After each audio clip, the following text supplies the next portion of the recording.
Pak Bayu Helinata, Direktur Walhi Kalimantan Tengah, sudah bersama dengan kita melalui sambungan Zoom pagi ini. Kita akan sapa, sudah open mic ya. Oke, Assalamualaikum, selamat pagi Pak Bayu. Waalaikumsalam, selamat pagi Mas Puji. Mas Puja. Iya. Apa kabar Pak Bayu ini, Pak atau Mas ya? Mas saja, Mas. Mas saja lah ya. Apa kabar, sehat pagi ini Mas Bayu? Alhamdulillah sehat. Alhamdulillah. Ini posisi di Kalimantan ya? Di Palangkaraya.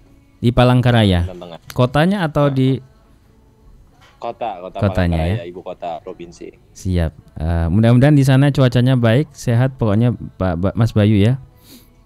Iya. Alhamdulillah.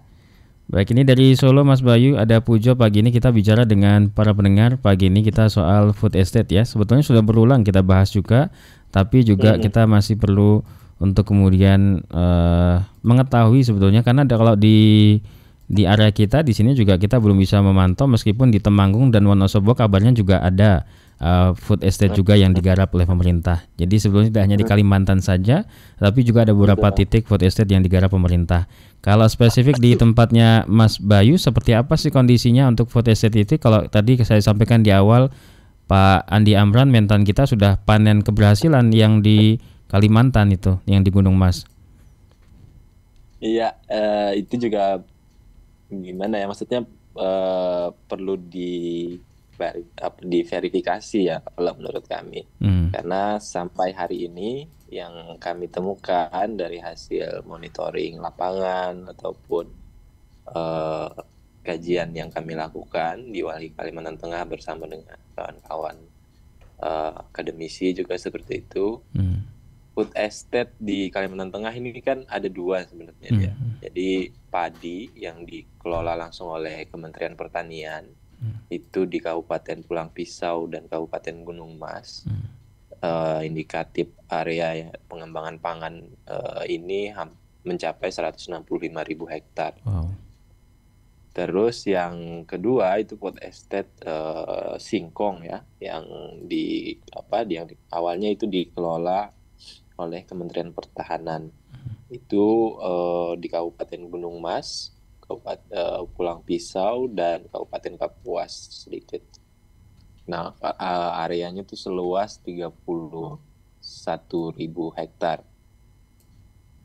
Dua komoditas ini memang kan dalam program food estate ini dia di leading ya, atau leading sektornya itu adalah Kemenhan. Nah, secara umum bisa disimpulkan ya, hampir 4 tahun proyek atau program food estate ini dijalankan khususnya di Kalimantan Tengah itu lagi-lagi terbukti gagal kalau menurut kami ya di Walhi Kalimantan Tengah.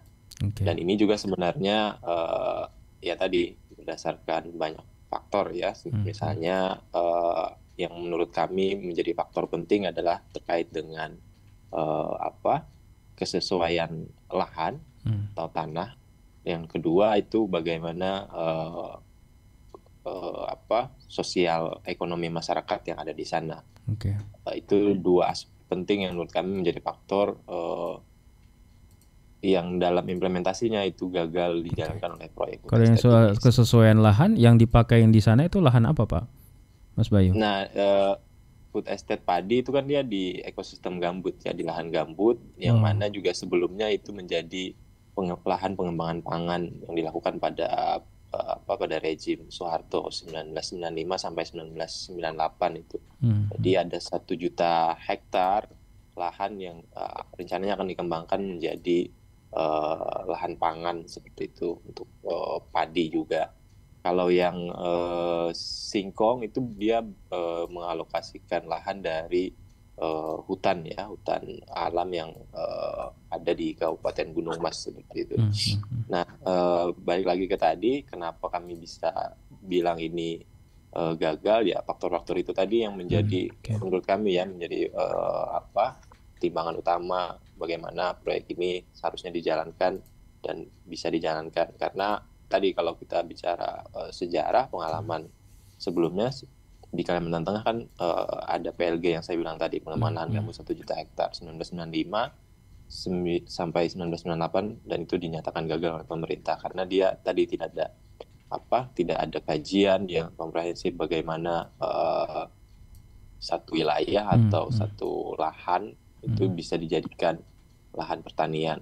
Ya, tidak ada kajian yang komprehensif terkait ini gambut apakah bisa atau tidak seperti itu dijadikan lahan pertanian karena kan secara fungsi gambut itu dia tidak bisa dikeringkan atau terbuka seperti itu, dia harus terjaga tetap basah. Baik, nah, Mas Bayu, sebentar saya potong sebentar. Tadi disampaikan kalau yang kesesuaian lahan ya. Kemudian secara teknisnya itu kami belum juga ada gambaran di sana. Kalau di yang setahu Mas Bayu, kalau yang food estate itu yang menggarap siapa? Dalam arti apakah petani ataukah petugas dari mana begitu? Iya, kalau food estate ini yang padi ya, itu yang memang padi. Dia yang padi dia dikerjasamakan dengan petani ya. Oleh jadi Kementan tadi ya. Dua pendekatan. Yang Kementan tadi ya, yang beras ya. Kementan. Ya, ada dua pendekatan kan yang dipakai dalam food estate padi misalnya. Satu itu intensifikasi, ini untuk pertanian yang sudah existing, yang mana sebagian besar itu memang dilakukan di lahan-lahan transmigrasi yang ada di Kalimantan Tengah, yang ada di Kabupaten Pulang Pisau dan Kapuas tadi. Jadi memang praktek pertanian ini sudah berjalan di wilayah ini, dan itu juga bukan di wilayah gambut sebenarnya, karena sudah ya awalnya memang gambut, tapi karena sudah terkikis subsiden seperti itu akibat ya banyak mekanisasi, banyak aktivitas yang dilakukan di sana. Sudah berubah sejak sejak tahun 80-an setidaknya. Maka sekarang itu sudah berjalan. Sebelum ada food estate pun mereka sudah melakukan praktik pertanian, dan itu berada di wilayah-wilayah yang memang secara faktor misalnya di pertanian itu kan kayak irigasi itu dia didukung. Ada irigasi yang sudah terbangun dan itu bisa dialiri dari air sungai seperti itu. Nah, yang kedua, ekstensifikasi atau perluasan lahan sawah baru. Nah, ini dia banyak kan memakai atau membuka lagi hutan dan lahan di gambut seperti itu. Nah, ini yang jadi banyak masalah sebenarnya, baik konflik terkait dengan penggunaan lahannya tadi, karena ada juga yang tidak diinformasikan dengan jelas seperti itu bahwa lahannya dipakai untuk food estate tadi, untuk program food estate. Terus kesesuaian lahannya karena ini awalnya hutan dan dibuka, jadi tidak siap seperti itu kalau langsung dijadikan lahan sawah. Dan di padi ini kalau bisa disimpulkan seperti itu, dari target itu sudah tidak mencapai target ya. Kalau yang padi ya? Ya, targetnya kan produktivitas pertanian. Hari ini misalnya di lahan gambut itu 3 sampai 4 ton seperti itu gabahnya yang bisa dihasilkan. Nah, itu kan dengan food estate harapannya bisa sampai 5 sampai 6 ton seperti itu. Itu tidak tercapai karena tadi memang juga sudah disampaikan oleh petani yang ada di sana, ini akan sulit karena tadi banyak faktor yang harusnya jadi pertimbangan ya terkait dengan biofisik ya, keasaman dan yang lain-lain tanah. Ini tidak tercapai hampir 4 tahun ini. Terus yang ekstensifikasi ini juga semakin tambah parah karena lahan-lahan yang telah dibuka tadi itu mangkrak, nggak bisa ditanam, nggak ada yang bisa menanam seperti itu karena. Oke, jadi kalau yang singkong itu yang menanam siapa Pak, Mas Bayu? Oh, kalau yang singkong itu yang nanam kontraktor ya sebenarnya di bawah satu perusahaan atau yayasan yang bernaung di Kemenhan seperti itu. Oke. Karena saya pikir kalau Kemenhan kan apa yang nanam tentara gitu ya. Saya pikir enggak ya, tapi tetap bekerja sama dengan tadi yayasan atau apa tadi sebutannya? Ya, secara teknis pekerja yang didatangkan ke sana itu adalah dari luar daerah ya. Dari luar daerah. Sudah Anda cek juga itu dari luar semua? Iya, dari luar semua. Ada beberapa yang dari masyarakat lokal ya, tapi bukan yang nanam setahu kami. Hasil monitor. Jadi hanya tenaga teknis lainnya misalnya membangun ya perumahan, Oke. mes pekerja dan yang lain-lain Baik, seperti itu, baik. bukan Jadi dari sisi singkong.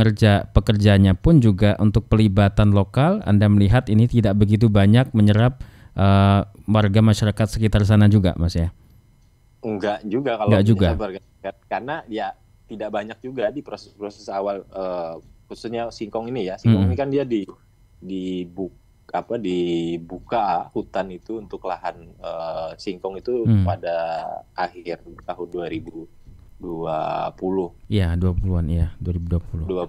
Nah, itu belum ada kajian lingkungan hidup atau AMDAL-nya lah ya. Belum ada AMDAL, itu sudah dibuka hutan seluas 700-an hektar dan mulai ditanam itu di 2021 awal. Jadi 700-an hektar hutan yang dibuka tadi untuk disiapkan menjadi lahan itu hanya 300-an hektar saja yang ditanam singkong seperti itu. Dan ini pun setelah 2 tahun lebih sampai 2023 ini itu tidak pernah ada aktivitas panen yang dilakukan ya. Yang kemarin sempat disampaikan ada keberhasilan katanya ada panen yang dilakukan di PT Estate Singkong. Itu sepengetahuan kami dan juga monitoring yang kami lakukan secara berkala sebenarnya tidak pernah ada panen yang dilakukan di PT Estate Singkong karena yang tumbuh pun hampir tidak ada seperti itu. Oke. Jadi yang dipanen sama Pak Menteri Pertanian kita ini apa, Mas Bayu ya? Ini Rabu 24 Januari 2024. Katanya pihaknya sudah sempat menghasilkan panen jagung 6,5 ton per hektar. Ini yang di Gunung Mas Kalteng ya? Makanya itu yang saya bilang tadi di awal, itu perlu diverifikasi pernyataan ataupun siaran pers yang dikeluarkan oleh Kementan. Karena setelah mangkrak hampir lebih dari 2 tahun, terakhir kami ke sana itu kan tanggal 23 kemarin, 23 Januari kemarin. Itu sebelumnya juga kami sempat di bulan November itu ke sana. Ada penanaman baru yang dilakukan oleh Kementerian Pertanian, itu bekerja sama dengan Kementerian Pertahanan. Jadi yang tadi awalnya mangkrak 300-an hektar itu kan sudah nggak bisa lagi tuh diapa-apain. Mereka tanam baru. Karena ini bukan diambil alih ya bekerja sama tadi dengan Kementerian Pertanian. Kementerian Pertanian melakukan uji coba penanaman singkong dan jagung di dalam media tanam polybag. Oh, yang sempat ramai itu ya kemarin ya. Tanam jagung pakai polybag gitu ya. Oke. Jadi betulan ada itu Mas ya? Betul ada itu yang itu? Betul ada itu. Wow. Itu kami punya dokumentasi yang lengkap. Oke. Yang jelas lah bahwa tanaman itu ditanam di media tanam polybag. Itu ditanam 26 Oktober 2023 yang lalu. Jagung dan singkong ini baru ditanam. Setelah mangkrak hampir 2 tahun lebih kemarin itu kan. Dan ini pun Kementerian Pertanian yang menanamnya, karena itu jelas itu ada pelang, ada ya papan keterangannya seperti itu dan lain-lain. Nah, tanggal 23 kemarin kami ke lapangan lagi kan untuk melakukan monitoring, dan ini juga sebenarnya untuk memverifikasi statementnya Pak Kementan ya, Menteri Pertanian, yang menyatakan akan panen 5 hektar singkong dan 8 hektar jagung. Singkong itu tidak ada yang bisa dipanen sepengamatan kami di lapangan, karena tumbuhnya itu baru sekitar ya mungkin 2 jengkal orang dewasa lah. Itu nggak ada umbi yang bisa dipanen. Jagung memang kondisinya siap panen, tapi sudah sangat kering itu, dan kami tidak yakin apakah itu akan dijadikan bahan pangan atau dia mungkin akan jadi bibit yang lainnya ya, saya tidak yakin. Tapi poinnya adalah lahan ini atau hutan yang sudah dibuka ini sudah mangkrak lebih dari 2 tahun, dan ini sudah bisa dibilang gagal seperti itu.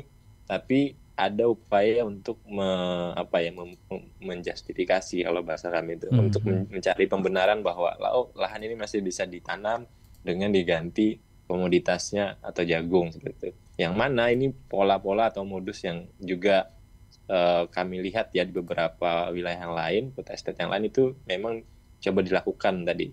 Jadi nanam jagung itu dia akan cenderung lebih tahan dengan atau lebih mampu seperti itu beradaptasi dengan wilayah tanamnya atau tempat tanamnya. Ya, dengan polybag saja dia bisa tumbuh seperti itu dan bisa bisa dipanen kalau memang itu targetnya adalah panen. Jadi ini hanya pembenaran yang dilakukan untuk menutupi untuk menyelamatkan lah ya yang proyek yang sebelumnya ya. Menutupi, kalau saya bilang itu menutupi kegagalan singkongnya tadi. Jadi tanam jagung. Tapi kalau yang Anda lihat Mas Bayu, kalau kondisi tanah yang di sana tuh apa sih yang lebih masuk Mas untuk ditanami? Kalau tadi kemudian kemudian kepikirannya malah jagung begitu. Iya, jagung tadi kan. Tadi bagus ya. Berdasarkan pengamatan kami, jagung ini yang paling mudah dia, yang paling bisa. Kalau yang singkong tadi tuh hasilnya kayak mana itu? Saya pernah lihat beberapa foto sebelumnya juga, itu kayak kecil-kecil, panjang kecil-kecil, jadinya kayak sekali, Mas. Kecil sekali. Kayak sungsang begitu. Iya, kecil sekali, paling jempol atau 2 jari itu paling besar sudah, dan itu pun nggak semua tumbuh itu. Nggak semua tumbuh dari 300 sampai ini nggak bisa tumbuh. Karena tadi ya, ini kan lahan atau awalnya adalah hutan yang dibuka, dan kalau tanahnya itu dia memang pasir, habis itu di bawahnya itu granit seperti itu. Jadi sangat-sangat tidak cocok, dan ini kan jadi pertanyaan kita di awal, dan kita juga bisa sampaikan kan. Bagaimana kajian terkait dengan biofisiknya ya, tanah dan yang lain-lain seperti itu. Karena menanam apa di lahan berpasir ini kan hampir tidak mungkin kalau nanam tanaman budidaya yang sifatnya perlu intervensi yang banyak, baik harus kesuburan tanah, air dan yang lain. Yang kami temukan di lapangan juga tadi, yang mereka tanam baru ini, itu juga mereka mendatangkan atau membawa tanah dari luar. Food estate. Repot. Jadi, ya Pak ya. Tanah-tanah itu masih banyak yang ditumpuk atau ditaruh ya di jalan-jalan utama food estate ini, dan itu belum diaplikasikan atau ditabur. Jadi sebetulnya ini bisa dibilang kerja 2 kali ya Mas ya. Betul, sangat tidak relevan atau tidak ekonomis seperti itu kalau tetap memaksakan. Dari aspek itu aja ya, tetap memaksakan. Belum yang lain-lain, ya. Tadi saya sempat baca juga anggaran kita untuk yang nanam jagung ini, yang proyek ini yang baru ini, yang jenengan sebutkan baru ditanam ini hampir 50-an miliar. Ya nggak besar juga, tapi ya lumayan juga Mas kalau nggak begitu berhasil ya. Ya itu kan bukannya maksudnya bukan hanya anggaran negara yang terpakai, tapi kemudian lain bagaimana kawasan hutan yang dibuka, tidak ada nilai dari potensi kayu yang ditebang. Kita masih pertanyakan kayunya itu kemana, walaupun statementnya pemerintah itu bukan hutan produktif lagi, bukan hutan primer, tapi kan itu tetap tegakan kayu yang ada nilainya dalam. Kemarin juga sempat ramai juga, saya sempat baca juga, ada orang yang penasaran di Twitter atau mana ya, dia tuh penasaran lahan bukaan baru yang ada di Kalimantan itu kayu-kayu itu dibawa kemana ya, itu juga penasaran ya. Ya itu sebenarnya ada banyak indikasi yang bisa kita lihat di lapangan, karena di dekat lokasi food estate Singkong di Gunung Mas itu ada beberapa izin kehutanan ya, hutan tanaman industri. Dan ini ada akses jalan yang tersambung, cuman kan itu perlu diverifikasi ya, apakah benar pada saat itu misalnya kayu yang ditebang-tebang itu dimasukkan ke dalam perusahaan-perusahaan itu juga perlu dipertanyakan. Sudah cukup lama sekali, dan kemarin kan itu sangat-sangat tertutup seperti itu. Masyarakat yang ada di sekitar lokasi pada awal-awal proyek estate ini dijalankan itu tidak bisa sama sekali masuk ya, akses mereka sangat-sangat dibatasi seperti itu. Jadi melakukan pengawasan, monitoring lapangan itu sangat-sangat susah, dan itu dialami juga oleh kawan-kawan media atau jurnalis seperti itu. Kawan-kawan Tempo misalnya melakukan reportase ke sana, itu sempat ditahan dan ditanya-tanyain oleh aparat keamanan dan ini TNI yang berjaga di sana. Anda sendiri juga bisa pernah masuk ke sana juga Mas Bayu? Apa? Pernah masuk juga lihat ke sana langsung? Iya, saya lumayan sering ke sana tadi, karena kami bukan monitoring ya. Tapi di proses-proses awal itu memang sangat-sangat, di tahun-tahun awal ya 2020, 2021 itu sangat-sangat ketat penjagaan di sana. Mungkin dianggapnya ini rahasia negara mungkin ya. Rahasia negara. Saking rahasianya. ya hampir sebagian besar warga atau masyarakat yang ada di desa Tewai Baru misalnya yang paling dekat dengan lokasi itu nggak tahu kalau ada proyek strategis nasional food estate di sana. Jadi yang tahu hanya aktor-aktor tertentu saja, misalnya kepala desa, dan itu pun juga terbatas.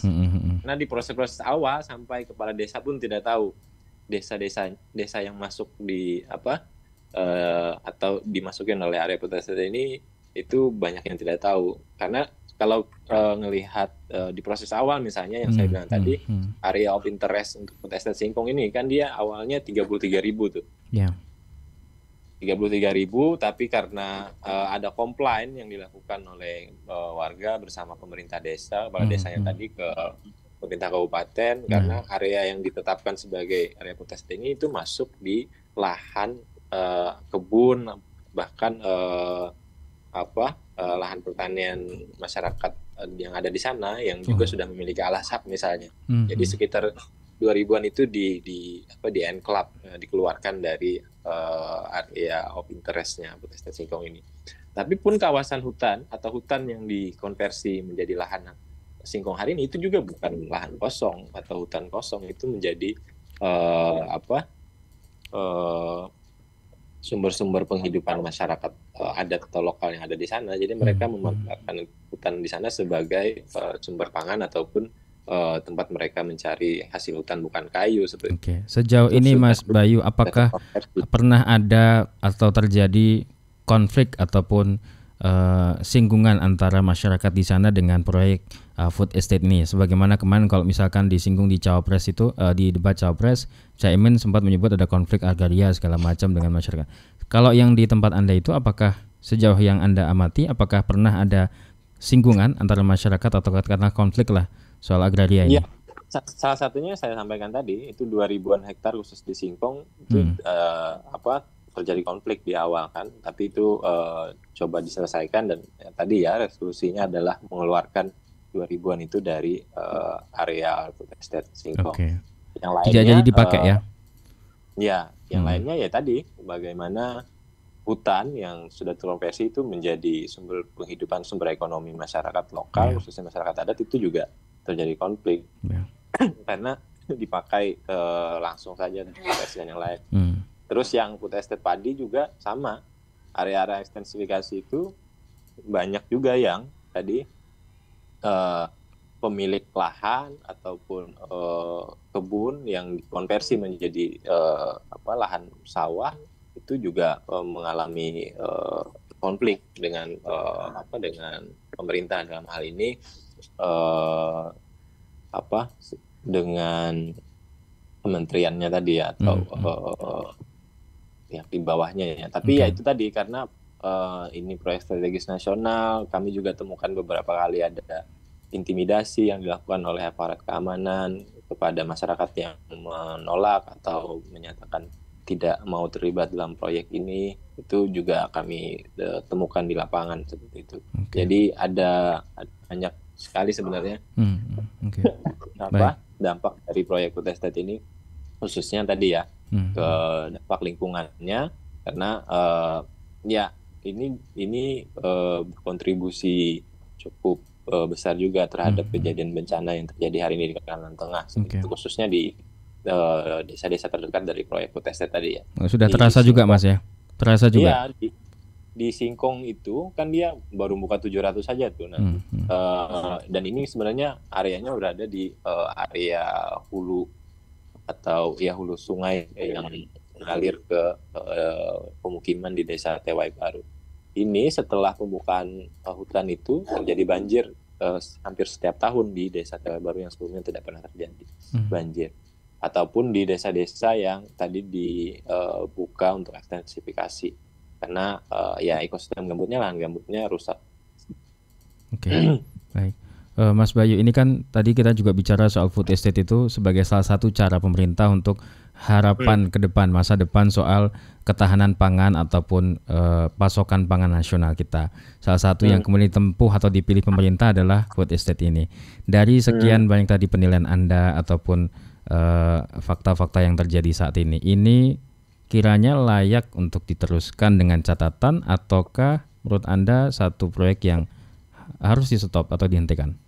Harus di stop. Ini yang sudah kami sampaikan sejak dari awal proyek ini tahun 2020 ya dicanangkan oleh pemerintah. Kami sudah menyatakan penolakan seperti itu dan menyampaikan argumentasi tadi. Ini hanya akan mengulangi kesalahan yang masa lalu karena banyak faktor yang tidak dijadikan pertimbangan tadi ya oleh proyek ini. Dia sangat-sangat cepat, tidak ada kajian yang komprehensif dan yang lain-lain.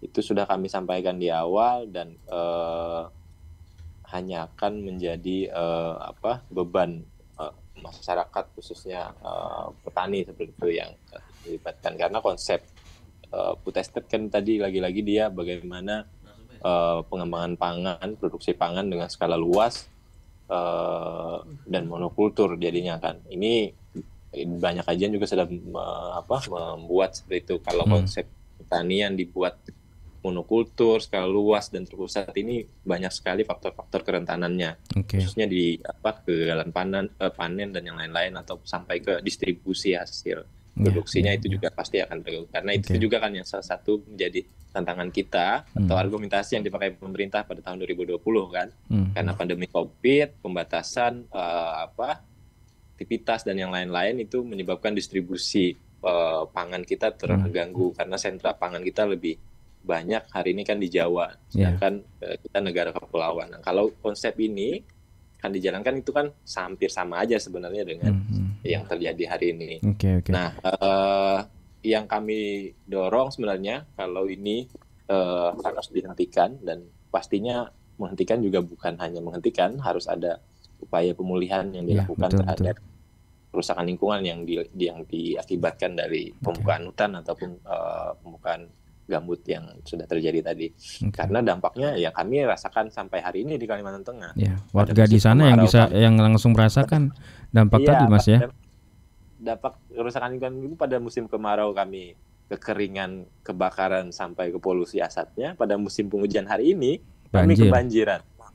Dan itu banjir itu hal yang ini ya belum pernah terjadi sebelumnya. Maksudnya nggak biasa lah, bukan di tempat-tempat yang kayak tadi ya, yang tidak terjadi banjir itu memang baru terjadi beberapa tahun terakhir ini. Khususnya pada food estate di kan. Pasti ada sedikit banyak pasti ada dampaknya lah Mas ya. Iya, pasti ada dampak. Kalau kemudian Kementan ini beralasan kembali atau leading sector di Kemenhan menyatakan bahwa ya inilah masa depan kita, food estate ini satu proyek yang perlu dikembangkan, diteruskan. Soal kesesuaian lahan apapun bisa kita lakukan, teknologi pun bisa kita lakukan untuk tadi jenengan sebutkan adalah lahannya pasir kemudian gambut. Jangankan itu padang pasir pun kalau kita ada teknologinya kita bisa menyulap itu menjadi satu masa depan untuk pertanian kita. Kalau ada teknologinya. Kalau ada teknologinya. Jadi itu yang berulang kayaknya itu ingin ditunjukkan oleh Kementerian Pertanian. Lihat kita juga bisa tuh nanam jagung dan berhasil gitu dengan polybag dengan tadi. Teknologi dan mau menjadikan Arab Saudi atau ya Timur Tengah sebagai rujukan, itu kan investasinya besar sekali ke teknologi dan prosesnya cukup panjang juga sebenarnya. Dan kita kan nggak sampai ke sana. Orang kita pupuk aja masih alat pertanian kita ini nggak ada yang mekanisasi. Itu salah satu indikator kecil. Jadi tidak worth it secara kebijakan, tidak worth it ya Bang. Artinya anggaran yang kita keluarkan dengan hasil nanti yang kita panen itu tidak sesuai. Iya, itu pasti akan terjadi lagi dengan dengan hasil seperti itu kalau kita belum lagi nanti soal hitung-hitungan sosial ekonomi Mas ya. Sudah puncaknya ya Iya, itu kan lebih besar lagi dia kosnya. Kalau kita hitung dampak lingkungan aja dulu, sosial ekonomi itu pasti akan lebih besar lagi. Maka ya dorongan kami sebenarnya ya harus dirubah konsep atau sistem pengembangan pangannya. Hari ini kan karena kita kepulauan dan setiap pulau itu punya punya sistem atau pola untuk pemenuhan pangannya masing-masing, itulah yang didukung. Dalam konteks Kalimantan Tengah, kami kan punya dua sistem pertanian, pola pertanian. Kalau di bagian hulu itu dia pertanian lahan kering, di bagian hilir dia memang ada beberapa yang melakukan pertanian sawah. Ini yang harusnya didukung melalui kebijakan, aturan yang ada. Jadi hari ini masalah utama di Kalimantan Tengah misalnya di sistem pertanian berladang itu dilarang sama sekali. Alasannya, Mas? Jadi produksi pangan. Iya, karena sistem pertaniannya itu masih lokal, dia membersihkan lahan dengan dibakar seperti itu. Ini dijadikan alasan terjadinya kebakaran hutan dan lahan yang besar. Padahal kebakaran hutan dan lahan yang besar, faktanya di sini itu bukan dilakukan atau terjadi akibat dari perladangan, tapi aktivitas pembukaan hutan untuk industri lahan skala luas, misalnya perkebunan sawit atau perkebunan HTI, dan itu berada di ekosistem gambut. Waduh.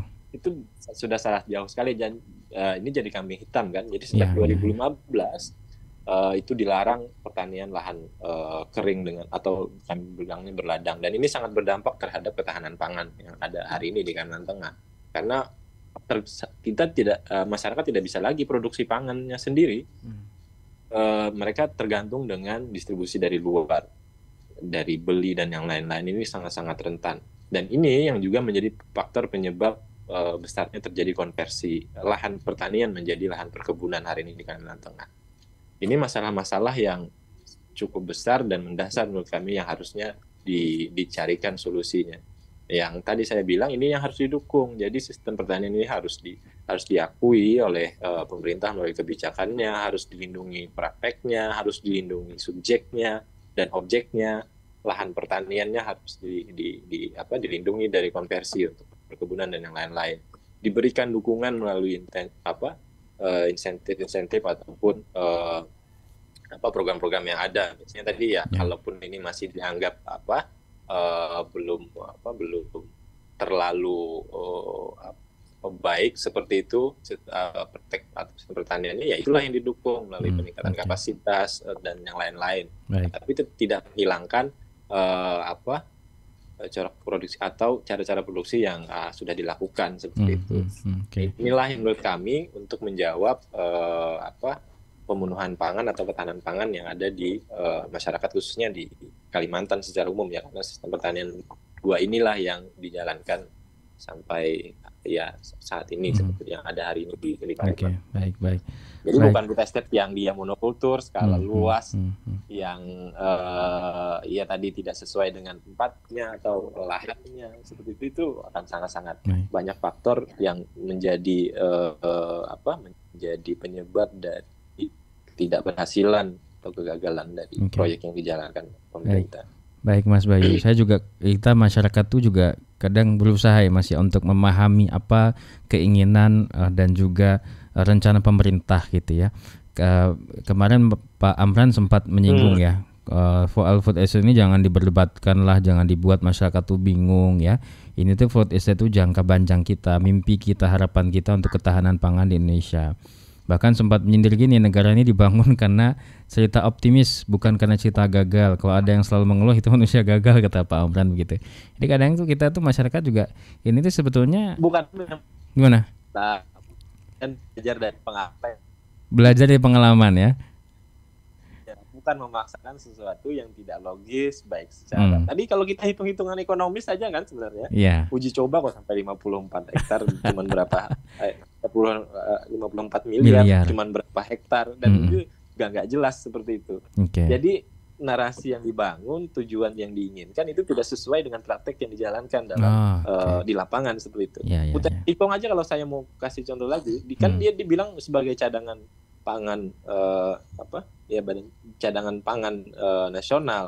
Tapi yang kami temukan di lapangan, keterangan yang disampaikan dan informasi-informasi yang didapat itu malah diarahkan untuk kebutuhan industri dan ekspor. Kan ini di mana cadangan? Jadi nggak sesuai dengan rencananya sendiri berarti ya?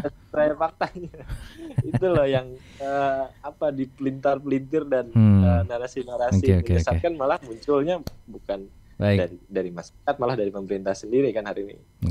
Baik. Tadi. Mas Bayu, terakhir. Ini 2024 ya. Sebentar lagi akan memilu juga, pasti masyarakat dan semua pihak menanti-nanti ke depan siapa yang akan memimpin pasti akan berpengaruh terhadap kebijakan yang akan dijalankan ke depannya. Apa yang ingin Anda sampaikan terutama terkait dengan bahasan kita soal food estate ini dan harapan ke depan pemimpin jika memang nanti terpilih siapapun dia soal lingkungan kita ini?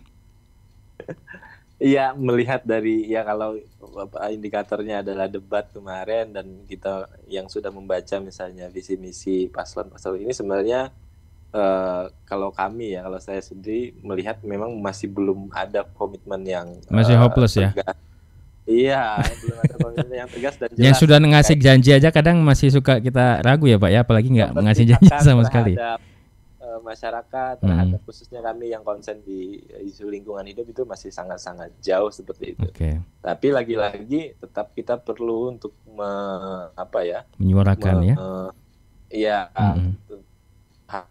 memilih kan pemimpin yang menurut saya itu ya nggak tahu, ini cuma bahasa saya ya, pilihlah yang terburuk daripada yang paling buruk.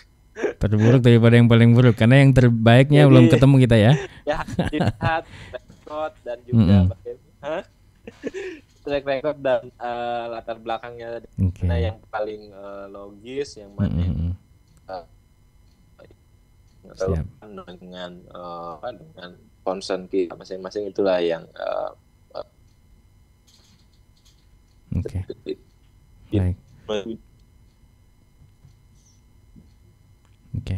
Baik, Mas Bayu. Halo. Ya, terima kasih banyak waktunya untuk pencerahannya pagi ini. Mudah-mudahan manfaat untuk semua pendengar dan semua pihak ya. Tentunya bisa mendengarkan apa yang menjadi bincang kita pagi ini. Tentunya segala apa yang kita utarakan tadi untuk kebaikan kita semua, Mas ya. Tidak ada tendensi apapun selain untuk kebaikan masyarakat kita nanti, yang terutama yang di sana yang merasakan langsung, kita yang di jauh hanya dengar-dengar berita saja, Mas Bayu. Dan Anda di sana kan yang merasakan langsung, sehingga ini kebijakan kalau memang tidak baik kan lebih baik untuk tidak diteruskan dan harus di stop demi kebaikan semuanya. Terima kasih banyak, sehat selalu, sukses untuk Mas Bayu dan semuanya. Terima kasih. Assalamualaikum warahmatullahi wabarakatuh. Selamat pagi. Waalaikumsalam warahmatullahi wabarakatuh.